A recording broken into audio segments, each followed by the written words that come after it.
आपल्या मनाला प्रपंचरूपी गंज लागलेला काढायचा असेल तर अशा चैतन्याने भरलेल्या देवस्थानावरती जाणं खूप गरजेचं असतं.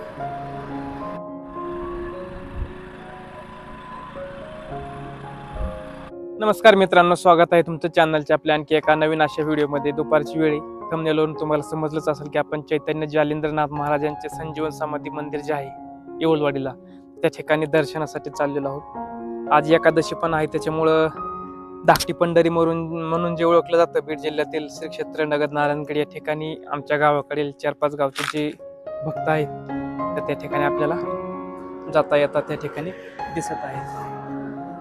तर हा रस्ता जो आहे तो जवळजवळ बीड पासून इथपर्यंत चांगला आहे, पण सावताळा ते जामखेड या रस्त्याचं काम चाललेलं आहे, त्याच्यामुळे तो रस्त्याचं काम जे आहे ते पूर्णपणे पाठीमागे खराब आहे, इथून पाठीमागे. तर चला आपण आता उशीर न करता जाऊया. जुन्या व्हिडिओमध्ये आपण सर्वांनी कमेंट करून विचारलं होतं की या ठिकाणी जायचं कसं, तर ह्या व्हिडिओच्या माध्यमातून आपण सविस्तर माहिती देण्याचा प्रयत्न करूया.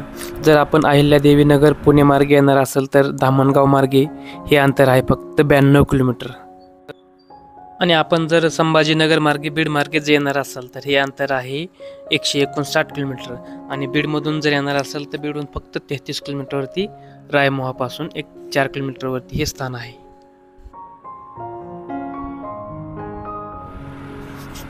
कलियुग सुरू झाल्यानंतर साधारणतः 2000 वर्षानंतर हस्तिनापुरात जन्मेजयाच्या वंशातील 7वा पुरुष जो होता बृहद्रथ राजा, त्यांनी त्या ठिकाणी सोमयाग नावाचा यज्ञ चालू केला आणि 1 वर्षभर त्याच्यामध्ये अग्नीला आहुती त्यांनी दिली, आणि याच अग्नीमधून त्या ठिकाणी अंतरिक्ष नारायण जे आहेत तर त्यांनी त्या ठिकाणी जन्म घेतला, आणि अग्नीतून जन्म घेतला त्याच्यामुळे यांचं नाव जे आहे त्या ठिकाणी जालिंद्रनाथ असं ठेवलेलं आहे.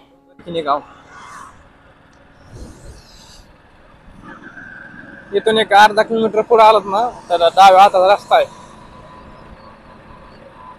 तर आपण बघूया आता, कारण का बऱ्याच लोकांचे कमेंट असे आहेत की बाबा येवलवाडीला यायचं कसं. हा नगर बीड रस्ता आहे, सरळ आपण जर पुढे गेलो तर आपण बीडला जातोय, आणि आपल्याला इकडे डाव्या साईडला टर्न मारायचा आहे रायमोहाकडे. हा रस्ता आहे रायमोहा, जालिंद्रनाथ आणि नळवंडी.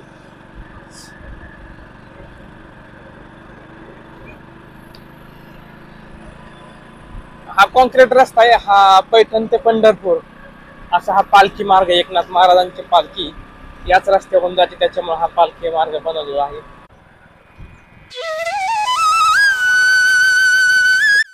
आपण पोचलेलो आहोत येवलवाडी या ठिकाणी. माझ्या पाठीमागे जे दिसतंय ते हेच स्थान आहे ज्या ठिकाणी चैतन्य जालिंद्रनाथ महाराज यांनी संजीवन समाधी घेतलेली आहे. हे बीड जिल्ह्यामधील शिरूर कासार या तालुक्यामध्ये छोटंसं येवलवाडी गाव आहे, आणि त्या ठिकाणी हे जे आहे ते मंदिर आहे. याच ठिकाणी संजीवन समाधी घेतलेली आहे चैतन्य जालिंद्रनाथ महाराजांनी. तर संपूर्ण देशभरातून या ठिकाणी नाथभक्त जे आहेत ते दर्शनाला या ठिकाणी येत असतात. चला तर आपण पण जाऊया आणि दर्शन करूया.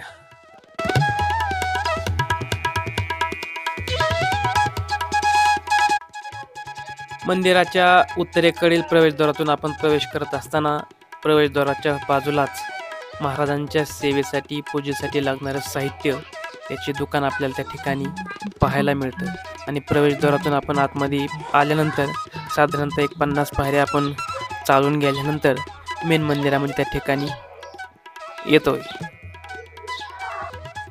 मंदिरावर असलेला भगवा ध्वज आणि त्याच्या खाली असणारी छत्रपती शिवाजी महाराजांची मूर्ती ही मंदिराच्या वैभवात अजून भर घालते.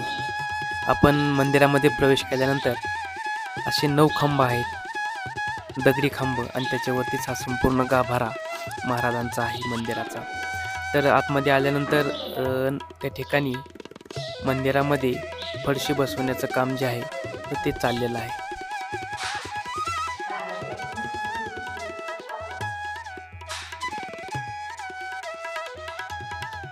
मंदिरामध्ये आतमध्येच नैऋत्य कोपऱ्यामध्ये त्या ठिकाणी धुनी मंदिर म्हणून आहे. त्या ठिकाणी आजही धुनी ही पेटलेली आहे.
मंदिरात आतमध्येच एका बाजूला त्या ठिकाणी दत्त महाराजांचं त्या ठिकाणी खूप छान असं मंदिर आहे.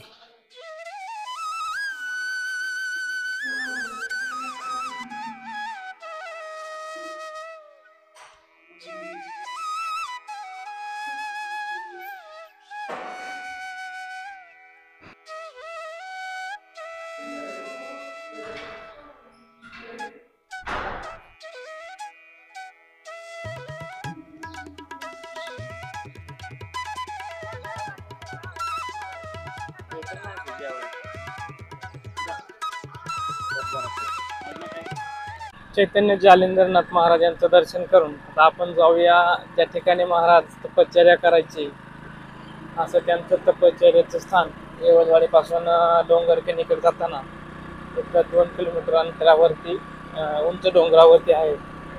तर त्या ठिकाणी आता आपण जाऊया. चौकून चारी बाजूने अशी छोटे छोटे डोंगर आहेत आणि डोंगराच्या बाजूला असणार मध्येच असणार हे जालिंदरनाथ महाराज यांचं संजीवन समाधी मंदिर आहे. वर जायला सगळा रस्ता बनवलेला, पहिला कच्चा रस्ता होता पण गेल्या 1-1.5 वर्षापूर्वी त्याचं काम झालेलं आहे आणि असा हा डांबरी रस्ता झालेला आहे. वरतून दिसणारा कसा परिसर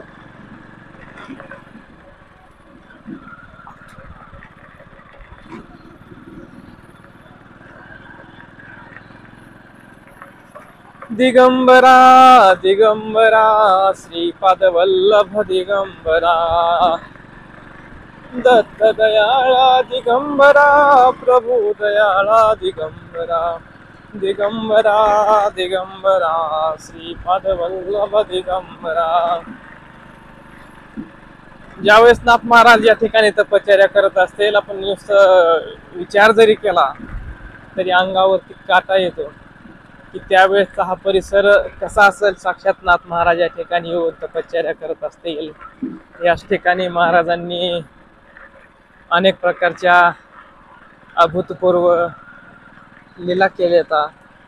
त्या ठिकाणी जरी आपण त्यावेळी जरी आपण नसलो तरी त्यांचीच काहीतरी कृपा आहे की आपल्याला नाथ महाराजांच्या समाधी स्थळाचं दर्शन होतंय. महाराजांनी ज्या ठिकाणी तपश्चर्या केली त्या ठिकाणी आपण दर्शनाला येतोय. इथे काहीतरी आपलं सद्भाग्य आहे, त्यांचीच आपल्यावरती असणारी कृपा आहे. त्याच्यामुळे आपण असं या ठिकाणी येऊन त्यांच्या स्थळांना या प्रपंचातून थोडासा वेळ काढून आपण या ठिकाणी आपल्या स्वतःच्या हितासाठी या ठिकाणी येणं खरंच खूप गरजेचं आहे. वर आल्यानंतर वरून खूप छान पावसाळ्यामध्ये आपण ज्यावेळेस येतो त्यावेळेस इथून खूप छान असं पाहण्यासारखं दृश्य असतं. आता ही उन्हाळ्यामध्ये पण मी आलेलो आहे बऱ्याच वेळेस, पावसाळ्यामध्ये 3ही ऋतूमध्ये या ठिकाणी आपण आलेलो आहोत. सूर्य उगवतेच्या वेळेस तर 1 नंबर या ठिकाणाहून सूर्योदय आपल्याला पाहायला भेटतो डोंगराच्या अशा कपारीमधून समोरच्या.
पाठीमागं मंदिर आहे आणि आपण दर्शन करून निवांत बसलेलो आहे. समोर पाहू शकता कसा नजारा आहे. दिवस उन्हाळ्याची जरी असली तरी पण गार वारा लागते आणि हा संपूर्ण परिसर आपल्याला या ठिकाणाहून बसल्या जागेवरती पाहायला दिसतो. पहिले ऋषीमुनी, नाथ महाराज किंवा ज्यांना साधना करायची ती एक तर जमिनीच्या आतमध्ये करायची, म्हणजे गुहेमध्ये जाऊन किंवा अशा उंच अशा ठिकाणी, ज्या ठिकाणापर्यंत मनुष्य लोक, इतर जुन्या काळातील जी काय माणसं होती त्यांचं जास्त जाणं येणं नसायचं किंवा त्यांच्या साधनेमध्ये कधीही डिस्टर्ब होणार नाही, अशा जागा त्या ठिकाणी निवडल्या जायच्या. आणि त्यापैकीच ही एक पवित्र पावन अशी नाथ महाराजांच्या तपश्चर्येने पावन झालेली ही जागा आहे. तर मंडळी, व्हिडिओ कसा वाटला कमेंट करून नक्कीच सांगा. आवडला असेल तर लाईक करा, शेअर करा आणि चॅनलला सबस्क्राईब करा. भेटूया एका नवीन व्हिडिओमध्ये. तोपर्यंत काळजी घ्या. अवधूत चिंतन श्री गुरुदेव दत्त. सद्गुरु चैतन्य जालिंद्रनाथ महाराज की जय.